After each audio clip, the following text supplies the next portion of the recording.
Mailer. They have me on their mailing list. I love their jackets and their clothes. And the back of the mailer says, "Not Mars. We're saving Earth, not Mars." And kind of rubbed me the wrong way. I was like, well, I mean, it's all good. Like all that technology is good for the Earth. Sure. It's a hard thing, right? All of it, saving the Earth, right? The coolest thing we used to say was, we only have three goals. One is to understand the Earth.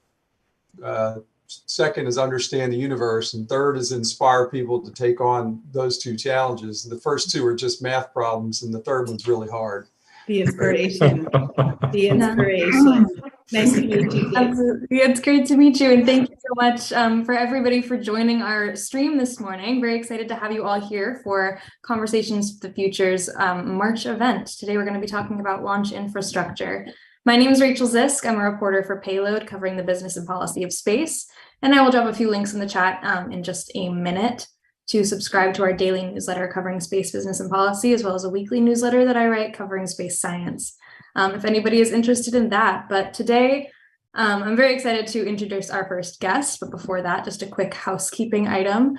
If you are in the Zoom here today, or if you're watching on LinkedIn or YouTube or wherever else that this is streaming, you are more than welcome to drop questions in the chat, or if you're in the Zoom, you can unmute yourself and ask questions as they arise. Besides that, I think Conversations for the Future will also be starting a new book club. And at the end of the first hour, we will ask the people participating on the Zoom for some of their favorite books to submit to this list. Lovely to get some book recommendations from some fellow space geeks. But to start us off today, I'm very excited to introduce David Ruppel. Mr. David Ruppel was a career naval officer and helicopter aviator who retired from the U.S. Navy in 2005.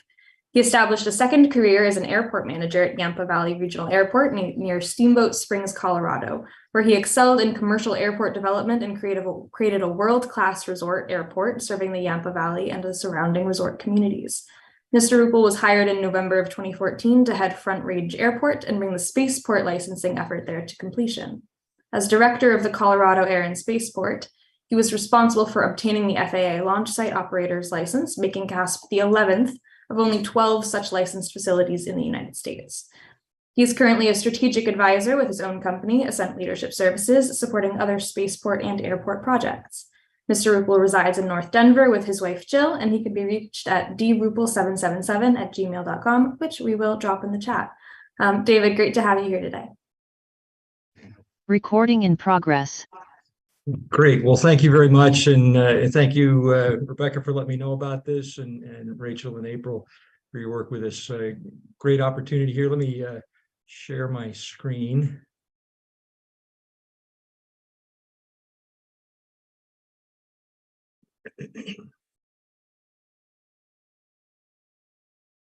Okay. Hopefully everybody can see that.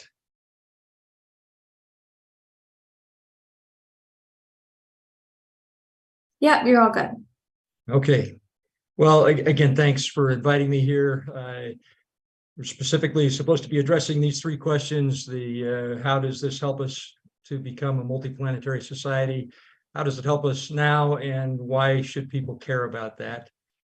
My focus, as you heard in the bio there, has been around horizontal launch, spaceports, aviation, airports, those kinds of things. So that's where I'm going to focus my comments. But I think there's an important connection there between aviation and aerospace, and an opportunity really for helping us to develop in both areas. So just to kind of frame the discussion a little bit, this gives us a pretty good idea of the spaceport situation in the United States right now. We've got 13 commercial spaceports. You can see there are a number of others out there as well. There are government spaceports, private use spaceports like SpaceX and Blue Origin. And even among the spaceports, there's some variety. You have vertical launch sites and horizontal launch sites. And there are 9 of the horizontal launch sites. But even within those 9, there's quite a bit of variety. You have historical sites like the shuttle launch facility, or excuse me, shuttle landing facility. that have important backgrounds. You have Mojave Air and Space that's played a big role in a lot of the spacecraft development, especially for horizontal launch type vehicles. And then you have other spaceports that are what we would say are dual use facilities. So they're both an airport and a spaceport, some supporting commercial flights like airlines, and in the future launching from there. And then many that are general aviation airports and support both general aviation and space launch at the same sites.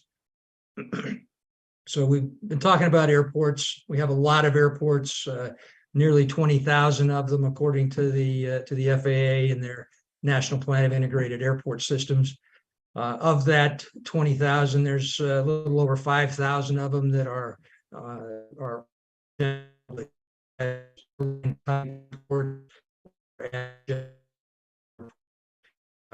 and you can see there that the contribution that they make to the economy as a whole is tremendous.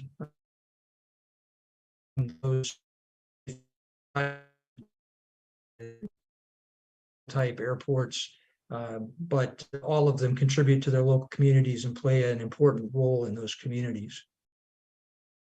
Looking back at those 9 horizontal launch type spaceports, just to, again, give a little bit more understanding of what kind of infrastructure there is there. You can see listed there, all of them have runways. They had to have a runway that was long enough to handle at least one type of launch technology to be able to receive the license. So all of those fit into that category. You can see the types of launch systems that are focused on those different spaceports, the concepts X, Y, and Z. Concept X being a vehicle that has dual propulsion capabilities, both usually a jet engine and then a rocket engine for use to get into suborbital space or low Earth orbit. Concept Y, vehicles that utilize a rocket engine from their beginning of their takeoff roll all the way up to space, and then usually glide back or use limited power coming back to a runway to land. Concept Z vehicles, we see a lot of those in Virgin Galactic and Virgin Orbit and Generation Orbit. We'll look at those a little bit more in a minute. Excuse me. And then the reentry type vehicles like the Dream Chaser that take off vertically and then come back to a landing at a conventional airport. You can see a little bit of the other type of test facilities and the companies that are using these spaceports or are part of their development. A little bit of an eye chart here, but just wanted to look at it also from the launch technology side of things. So this is a fairly comprehensive listing of the different technology developers that are out there and their type of spacecraft, divided into the concepts X, Y, and Z that we just talked about, and then some of the other more specific types of vehicles that are out there, and an idea of what kind of basic infrastructure they need. Primarily, what they need is a runway of a certain length and some place to put their technology while they're working on it, their systems. Usually, a hangar is something that will work as a vehicle integration type facility. And again, looking at some of the specific things, these are Concept X type vehicles. So you have the top two there, the Space Engine Systems and the Reaction Engine Skylon. That utilize what is a hybrid type engine. So they take off using ambient air to run that engine. Once they get up to high altitude and are out of the atmosphere, they can shift that over then to a onboard system that then creates a rocket engine to carry them into space, into low Earth orbit. The EADS space plane actually has 2 separate systems, or if that gets developed, hopefully it will, 2 jet engines to carry it up to high altitude, and then a rocket engine to pop it on up into space is the idea there. And then the ability to come back and land, maneuver and land at a conventional airport with all of these systems. The Dawn Aerospace system, I think, is interesting because it's actually operating right now in New Zealand. They have an interesting model because they have decided that they want to be able to use their system at as many spaceports as they can. So they've reached out and developed relationships with a lot of spaceports, both in the United States and around the world, to be able to operate fairly soon here. And as I mentioned, the smaller vehicle there is actually operating now, is capable of going up to high altitude. And I think later this year, they're expecting to be able to go up into suborbital space, to be able to use instrumentation and provide some testing and instrumentation type use at altitude. Ultimately, though, the Mark III is capable of going into low Earth orbit, so that's their ultimate goal as well. That their larger vehicles about the size of a business jet, so you can see should be able to operate at most of the spaceports. And then the captive carry type vehicles, you can see the Virgin Galactic vehicle, Virgin Orbit, Generation Orbit. All of these are using a conventional aircraft to carry a space vehicle up to high altitude, and then a second stage that carries it on into low Earth orbit. So one of the things all of these have in common is that they operate like aircraft when they're in the vicinity of their launch point. So really what they need at most of these sites is encapsulated in those first four items: the runways, taxiways, aprons, and vehicle processing facilities or hangars. And most of these airports have all of those things. Payload processing, you bring in another, in terms of that infrastructure, maybe another factor there with a clean room type capability. That's possible to do that with a portable clean room or something like that. But that's an addition. And then mission control centers, usually the technology provider is going to have some kind of a control center of their own, but the ability to have a more capable center is something that a launch site can offer. And those control centers also are very similar to emergency management sites. So they have multiple uses, and they're not just focused on the space launch capability. A number of other things listed there. We'll talk a little bit more about propellant storage and what that looks like, and just office sites for some of the incubator space and things like that. To give you an idea of some of the things you have to consider when you're looking at the site as far as this infrastructure, the big difference between aviation, or one of the big differences between aviation and space use for a site like this, is that aircraft or the propellants that are used are usually in smaller quantities, and they're not particularly explosive. They're not particularly energetic compared to the space propellants. The challenge with space propellants is that now you're adding, it may be the same basic propellant like like RP1 or something like that, which is just kerosene, but now you're adding an oxidizer to it, and now the explosive potential is significantly higher than it would be if you just had those things by themselves. So when you're doing that with mission prep sites or with testing sites, you have to identify what that explosive hazard is and what its potential effect is on the other users of your facility. So that impacts how you put that infrastructure together and where you put things on a spaceport. This is some of the types of fuels. So most airports have Jet A available for aircraft use. Kerosene is just a little less refined version of Jet A. And then you have some of these the oxidizers and things to consider. That spaceport is going to have a separate containment facility set up to hold those other propellants. Looking at some of the infrastructure, test stands, critical part for the development of these systems. Most of them have their unique engine that they're developing of one form or another. Having a test stand available for them to use, whether it's just a site where they can use a portable test stand of their own, or a more involved, either vertical or horizontal type test stand, is an important aspect for these companies, and something that they may not be able to afford to do by themselves. So development of that infrastructure then is something that the spaceport needs to consider. Command and control centers, we talked a little bit about that. Very similar, or a lot of similarities between emergency management sites and then the traditional ISS type control center, maybe just a little bit less involved. But that's something that can be developed at a spaceport and then can be used for other purposes as well as the need grows for the space launch capabilities there. You can see up in the upper right-hand corner there, Cecil Air and Spaceport has developed a combination tower and mission control site that they have on their spaceport there. Support facilities, as I mentioned, similarities between the vertical launch that use horizontal rocket integration, also use vertical rocket integration.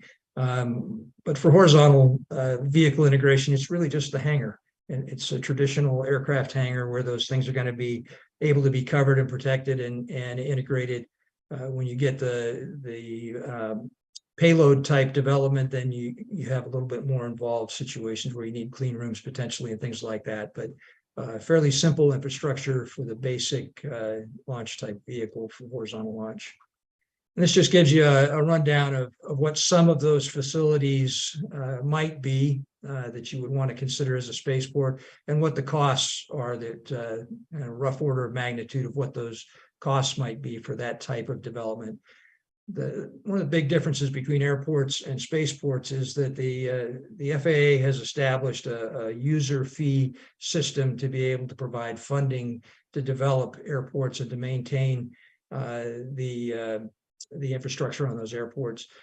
Spaceports can't dip into that independently. I mean, they have to be able to demonstrate that there's an aviation use for any infrastructure that they're developing if they're going to be using those FAA funds that are set aside for airports. That's not too hard to do for most of the things that you develop. Spaceports, the spaceport system, we're looking at the idea of developing that kind of a system eventually, as the numbers and frequency of launches go up, the ability to set up some kind of a user fee system to be able to help fund and pay for some of this infrastructure is something that's going to be important. Going back to the value of those facilities. So I mentioned at the beginning of my talk the economic impact that we have from airports, and spaceports are really just a part of that system. The systems that are being used on a lot of these airports are using Jet A. They're basically paying into the system and helping to have this impact on our economy. When we look at spaceports specifically, here's two examples: Houston Spaceport on the left and Colorado Air and Spaceport on the right. You can see both of them have billion-dollar impacts, multi-billion-dollar impacts on their local economies. So these are important players in these local economies, both as an airport and as a spaceport. So it's a great combination there. So going back to our questions that we were given, how does this help us make a multiplanetary society? Well, we have to start from someplace. You can't just start from space. So you have to have spaceports. Horizontal launch is a way to do that that is developing. I think eventually will become probably the most important path to space, partly because it's a lot easier. You have the infrastructure that's available in local airports. You have the ability to get up into space and then to come back and reuse those technologies again. How does that help us now? Well, you can see that again, a lot of these infrastructure types of infrastructure that are needed for horizontal launch are also used by aviation, traditional aviation uses. And really, I think as you look at it, space launch, especially horizontal launch type space launch, is just an extension of aviation. It's the next step. I think if you were to talk to people back when the jet engine came into existence, you would hear basically the same arguments, the same concerns about how that was going to impact aviation and impact communities. Now we're kind of taking that next step into space launch, and we have the same concerns, and we just need to look at how we handle those concerns effectively and make sure that we're, as space launch providers, that we are good players in that airspace that we have over our country.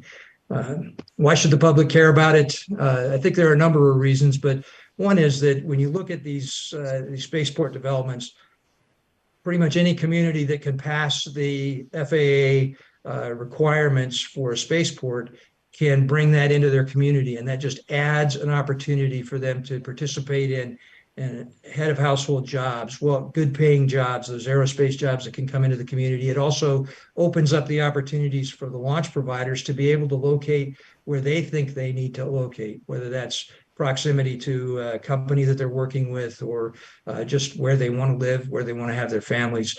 That possibility then exists when you make this kind of development. So I guess the last thing I'd leave you with is just to borrow from agriculture. I think really infrastructure development, I think of it as kind of preparing the soil for these companies to develop and to operate. You have to have some of these things in place for these companies to be able to do their part and help us to get into space. So I'll leave you with that. Yes. Thank you so much, David. Yeah, I think Jay had a question. So I guess I would maybe offer a thought relative to this. So I think one of the things that is generally true of the horizontal launch ranges and the horizontal launch systems is that they size constraints, right? I mean, they tend to launch smaller payloads. Certainly then things like that SpaceX thing and SLS and things of that size. But I think that there's a really important strength that you didn't mention in your list that I think would be compelling right now. And I think that is that not only the nation's desire to be just to be honest about it, dominant in cislunar space and everything in between, and to be interplanetary, at least to Mars, requires an astonishing amount of logistics. And that gets overlooked by almost everybody that has stars in their eyes about what we're going to do, right? Because it feels boring, but like the notion of being able to string out sort of the stuff that you need to get there and to be there is huge, and it's vital, right?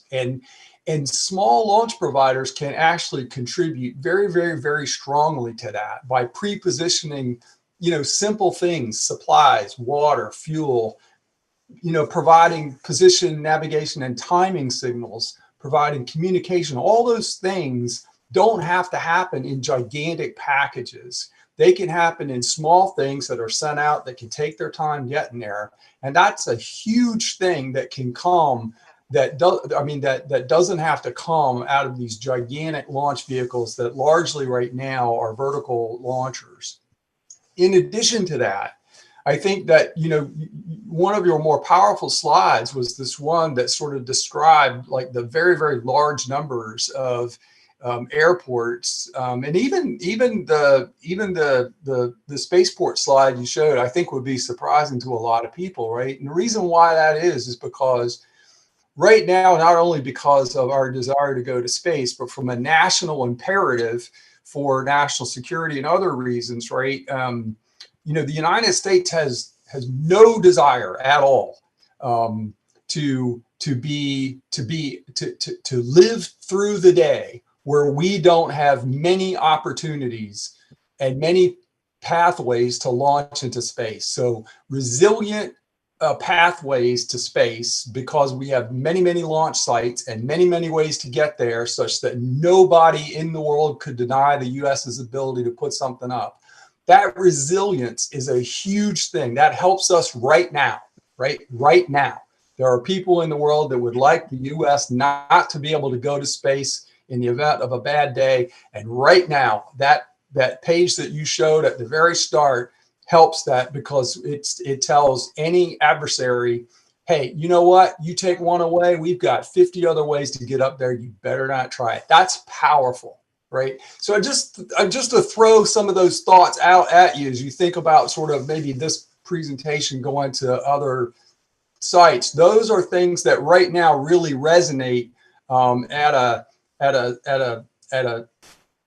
at a national level, right? And at an agency level, multiple agencies that I talk to, at a congressional level, I talk to congressmen. So those things resonate right now, and they make that very good pitch that you just provided. I think it maybe kind of brings that into alignment in a pretty powerful way. So I'll just offer those thoughts for your consideration, and your call how you use them or not. Thanks for your time. No, I think that's a great point, Jay. I think that resiliency piece is critical with these spaceports, and I think you look at a lot of the companies that are developing technologies see that as an opportunity as well to be able to help with whether it's replacing satellites or the ability to help to get some of those other items that you mentioned up into space. They see that as their opportunity as well. Yep. Thanks. Thank you so much, Jay. Very thoughtful response. I think we have one more question from Peyton Zaire. Excuse my pronunciation. Dave, how engaged or attentive is the FAA in funding and development conversations, considering horizontal launch providers are mostly still in a developmental phase? Do they see the value yet? You know, the FAA is an interesting animal, and anybody who's dealt with them, I think you would see that it's not just one big organization, it's a bunch of small organizations. So when you talk to the airports side of the FAA, they're very focused on protecting airports. They're a safety oriented organization, and which is good. We want them to do that. When you talk to the commercial space side of the FAA, they have both that safety mandate and a more of a business commercial development mandate. So I think when you talk to the commercial space side of the FAA, they're very interested in finding solutions to those funding problems and helping companies to find the right place to operate, to make sure that those facilities have the basic needs and can handle those development imperatives going forward. The funding is always a challenge because there really is no separate funding source right now for commercial space within the FAA. So where they would like to be able to give grants and to support financially some of this development, they really don't have a mechanism to do that, except where they can, through working with the airport side of the FAA, they can maybe cross over and utilize infrastructure that's also established for aviation purposes. So that crossover piece is important. I think, though, when you talk to a number of people at high levels within commercial space, their goal is to be able to eventually set up a system for funding similar to what we see in the aviation world. So that idea of, instead of having to take money out of the general fund and give that to spaceports, they really want to reach a point where it's self-funding, where the users of those facilities are able to pay back into the system and help to support that kind of development. So right now, I think they're focused on what can we get from the general fund, which is always challenging. But in the future, I think the goal is to have it be more of a self-funding type mechanism. All right, thank you so much. And I think we'll take this one last question from Rebecca before we move on to our next speaker. It's been great to hear from you, David. Rebecca, would you want to unmute and ask this question? Sure, Rachel, thank you. Dave, great presentation. And excuse me, love the questions too. It's really important for us to keep voters happy. And, I was just mentioning that Patagonia was bashing going to Mars. And so I wanted to ask you, what can we say to environmentalists? You mentioned that one of the benefits of space launch infrastructure is the growth in the economy, the growth in jobs, the growth in household income. What can we say to people who are really focused on the environment? Are you taking any steps to protect the environment or to appease those kinds of voters? I think that is an interesting piece of it. A lot of the launch vehicles now, not all of them certainly, but many of them are focusing on how can we use more environmentally friendly types of propellants. So if you can use hydrogen and oxygen, or if you can use Even Jet A is a fairly clean burning type of propellant, but if you move more towards the environmentally friendly ones, such as hydrogen and oxygen together, or hydrogen and some other type of oxidizer, those are clean burning propellants. Some of the companies that I've talked to have even focused in on that. They recognize that there's interest in having more environmentally friendly types of launch systems. So they'll switch over to those types of propellants, and they focus in on how that meets that environmental need. So I think there is sensitivity to it. You can't always get everything that you need out of a launch system with environmentally friendly types of propellants, but as we continue to develop these systems, I think we'll find opportunities in that area as well. Thank you. All right, thank you so much, Dave. I just have one last question very quickly. Do you have a book that you would like to recommend to the group to add to Conversations for the Futures book club list? Oh gosh. Let's see. I don't have one right now, but I'll keep that in mind, and I'll send something in. Yeah, get back to us. Thank you so much for coming on today. All right. Thank you. Take care. Thank you.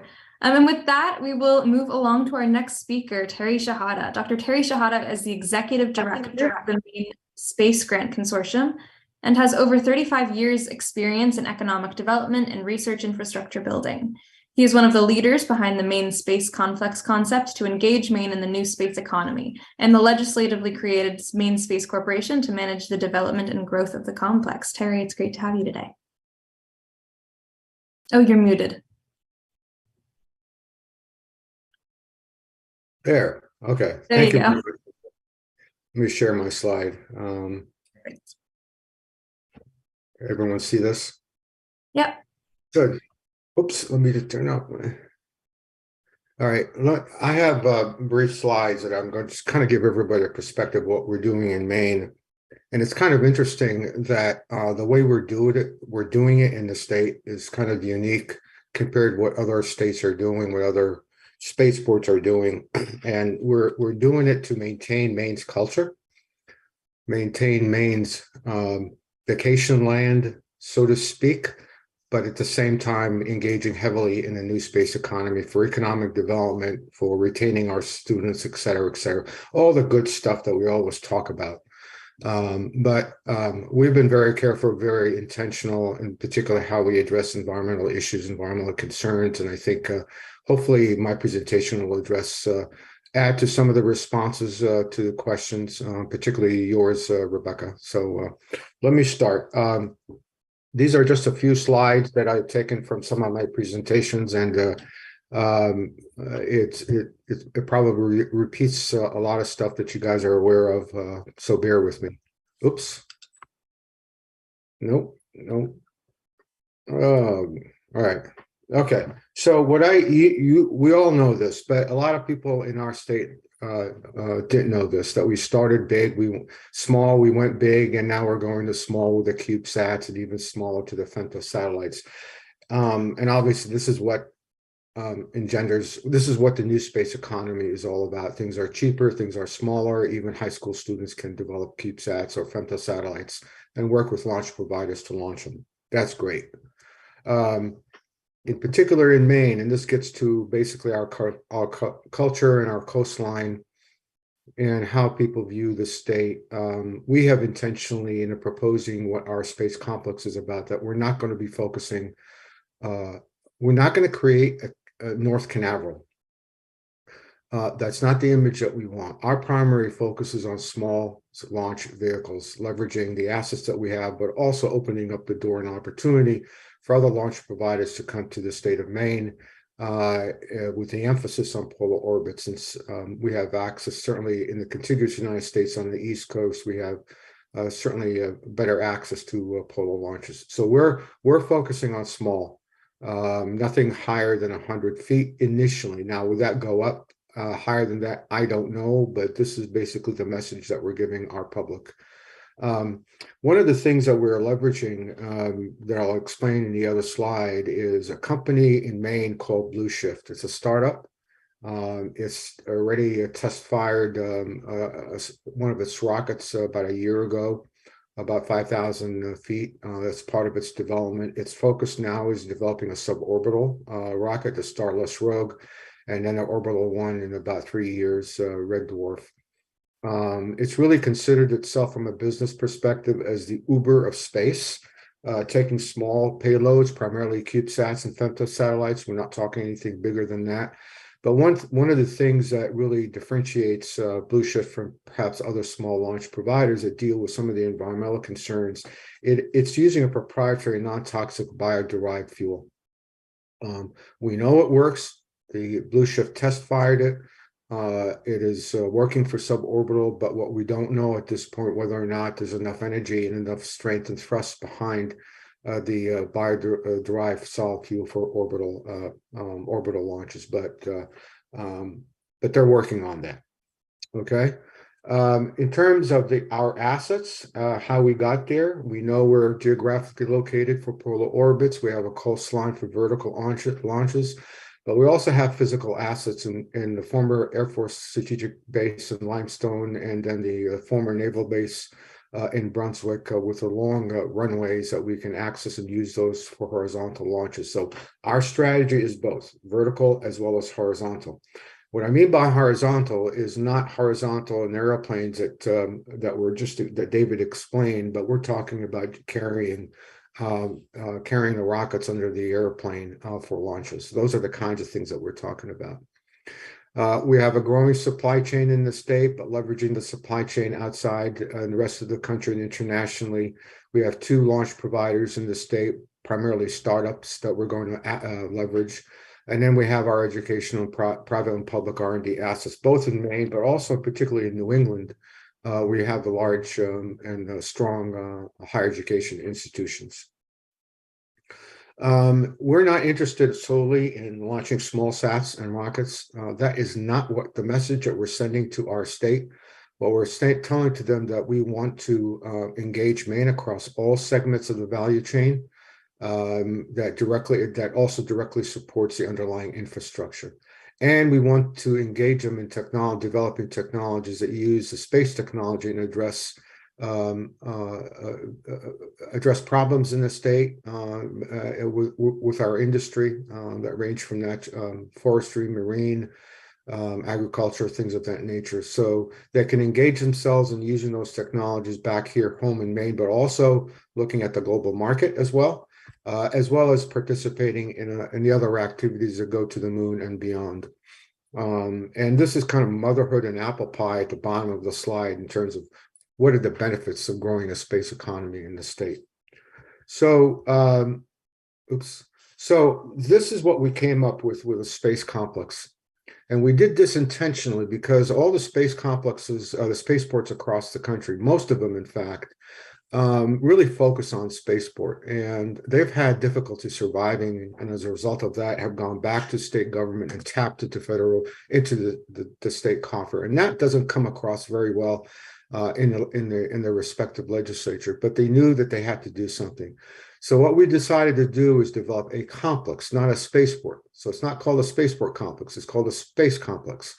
And it has 3-legged, each intended to generate some revenue, but collectively there will be a strong space complex. The first is space data and advanced analytics. All these are shared resources. All this complex is a shared resource. So we'd have a space data and advanced analytics center, a space R&D innovation hub that would be located primarily at Brunswick Landing, in southern Maine, with a spoke at the Limestone Air Force Base, the old Air Force Base, and then launch sites and services, both vertical as well as horizontal. And that is key, as I said, in terms of our strategy. We have had some unfortunate occasions in the state in the past couple of years, and one of the launch providers, primarily Blue Shift, has had significant pushback from the coastal communities in building a vertical launch. In fact, one of the towns that he approached passed a moratorium that they will never allow a launch site in their community. These are the kinds of issues that we're addressing. So Blue Shift then decided to develop a launch capacity offshore, actually off a boat lift. You know, those large rectangular boats with 4 long legs that go to the bottom, that's the seabed. So that's the extent that he's going to launch his rocket. So community pushback. Not all communities are pushing back, but there are community pushbacks that we are concerned about, and we need to work with very, very carefully. But this is the main complex. And we're geographically distributed so as to provide a significant impact, economic impact, not only to southern Maine. We do have 2 mains, one in the northern and one in the southern. So we want to make sure that the impact, economic impact, and the benefits of the complex is spread across the entire state. This is the group that was authorized, created by legislature that we pushed last April in 2022. We're waiting for the board of directors to be confirmed, but the legislation restricts the use of the complex to research, commercial, and education uses. And the reason they did that is because some people were concerned that the military would come into the state and take over our launch sites to launch nuclear weapons. Honest to goodness. The other thing is that the law prioritizes a launch site to Maine-based companies and to minimize environmental impact as a result of the launch. One of the things that we're doing to maintain momentum and awareness of the opportunities for the space economy in the state and the space complex is that we created what we call the Maine Space 2030 campaign. 2030 is really the time frame that we really want to get this going, all elements solidified and operational. So you can go to the mainspace2030.org website, and you can browse through it and see what we're doing. It was made public in the past couple of weeks, and it's our first attempt, but it will grow.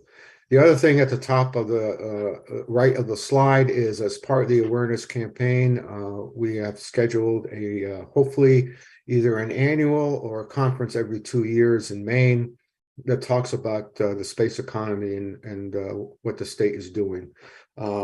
This is the audience is global, and it's scheduled November 5th and 7th to the 7th of this year at the Holiday Inn by the Bay in Great Portland, Maine.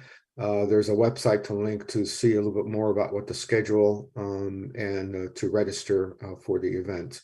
And I'm happy to say that April is the one that's really helping us do that. So this is really working well for us. So with that, what I do want to talk about, getting back to the questions that were listed, one of the things, and I think both David and Jay had mentioned that, is that the more the United States has access, with the growth of the global new space economy, having access to space is really important. So the more launch sites and infrastructure that we have, the better off the United States is going to be from a national security perspective.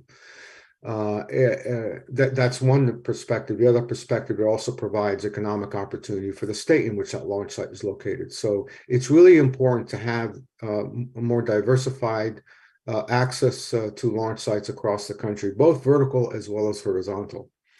And also some of these, in particular with the launch site, with the vertical launch sites, they may be able to take advantage to some degree, not a great degree, and it depends on the innovation and launches for horizontal. And I'm not restricting my comments only to horizontal, but in particular to horizontal. The small airports, at least in the state, and I'm sure in other parts of the country, are suffering in terms of continuing to maintain their infrastructure and their relevance to the community. So if they can be part of the horizontal launch vehicle infrastructure, it would benefit directly as well as a community in which they're in. The final thing that David mentioned, I don't know if it was Rebecca's question or somebody else's question, but it's funding. the current level of the current funding vehicle that's available for airports is under the Airport Improvement Program. And airports that have used some of those funds to build the infrastructure for their spaceport part have gotten a lot of pushback from other airports that don't have spaceports. The AIP program is really a major funding program for building and renovating infrastructure at existing airports, and people just don't like spaceports to really access those funds. There is an existing infrastructure in the FAA Office of Commercial Space Transportation for spaceport infrastructure. It was established, I believe, in 1994, and it's called the Space Transportation Infrastructure Matching Grant, or STIM. It has not been annually capitalized since 2011. And when it wasn't capitalized significantly. The maximum level of award is around $500,000 or something like that. But it's not been appropriated. No funds have been appropriated since 2011. So you've got, since 2011, this major growth in spaceports across the country. They don't have access to infrastructure funds the way airports have, the way highways have. So what we're doing right now, given that there's already an infrastructure to handle that grant program with some modifications in the language, because we need to bring that program up to the new era, align it with the changes since 2011. We're working with our delegation and with the Global Spaceport Alliance to go to Congress directly and request appropriations into the STEM program account to support infrastructure development and planning, as well as environmental assessment for current as well as future spaceports across the country. That dialogue is occurring now. We hope to be successful by the upcoming federal fiscal year, if not the following fiscal year. So that concludes my presentation. I'm happy to answer any of your questions.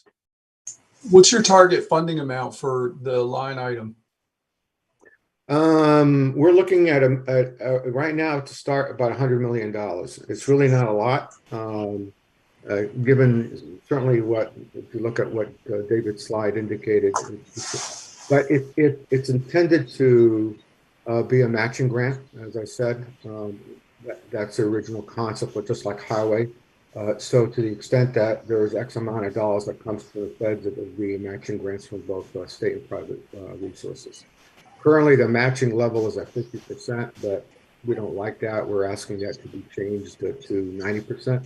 That is 90% from the federal government and 10% from other sources.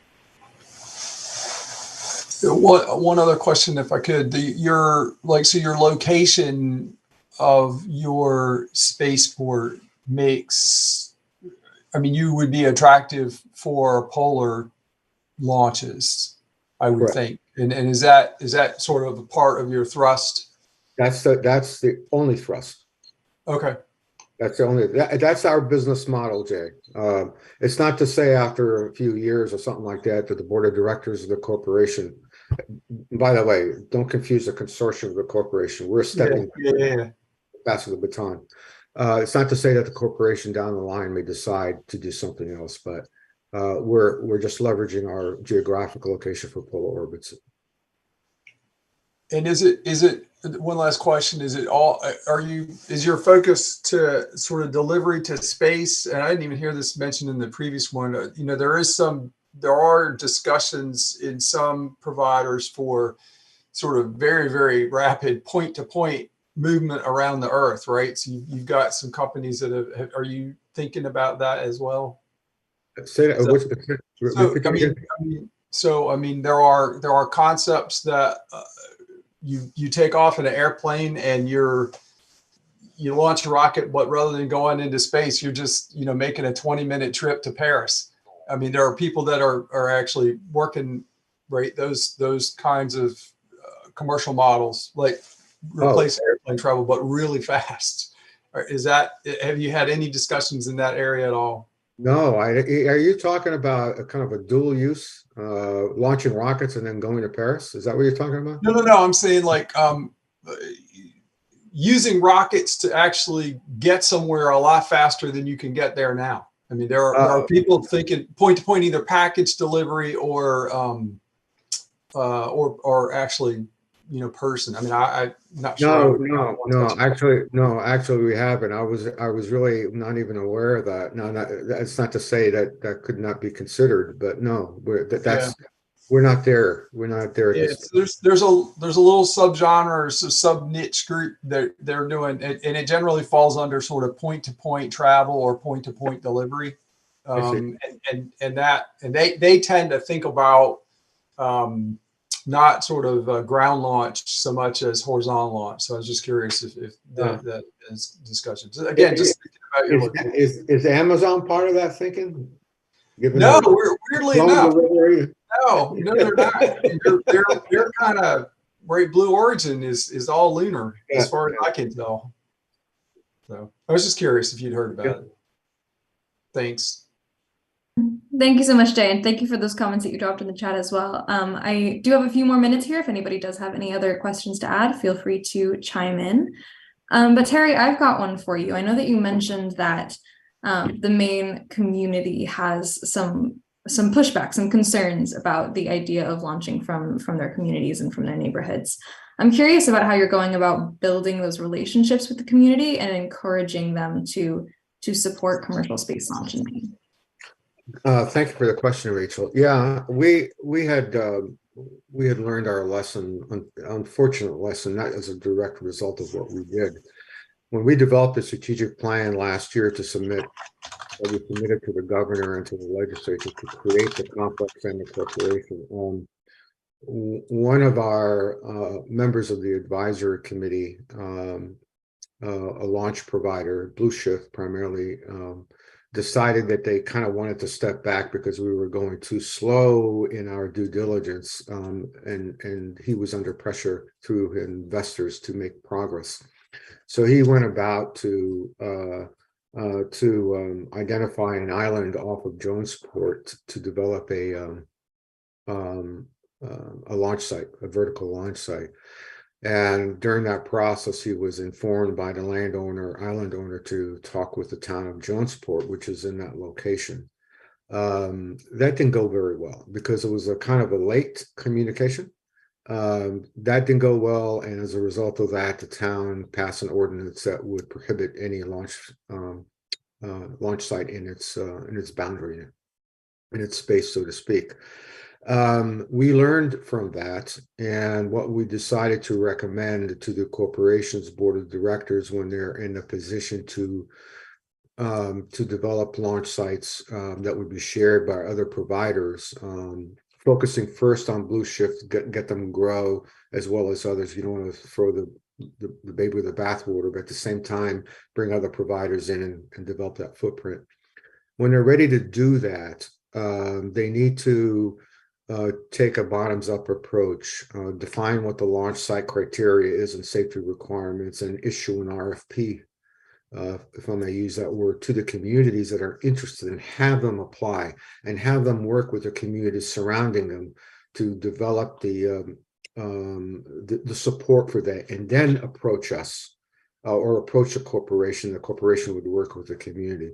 In order to also to develop community support, we've received additional funding from the Economic Development Administration at the federal level to do a variety of things, including workforce development and some other activities. And business recruitment for the complex. We developed and are currently implementing an outreach program to Washington County, which is along the coast, and to Aroostook, where the limestone is, to talk directly with community members and leaders and community members at large of what space economy is, what the spaceport complex is and is not, because we want to separate what the statewide effort is going to be on launches, separate that from the unfortunate events that occurred with Blue Shift. Yeah, absolutely. Great to hear. I think that's all the time that we've got for you today, Terry. Thank you so much for joining. It's been great to hear from you and hear a little bit more about the spaceport efforts in Maine. All right, thank you. Thank you. And to the rest of you, thank you so much for joining us today for Conversations for the Future. That is a wrap for March. We will see you again on April 11th and 25th with more. The registration for those dates will be up soon, and the topic will be sustainability. So thank you everyone for joining. Thank you. Thank you.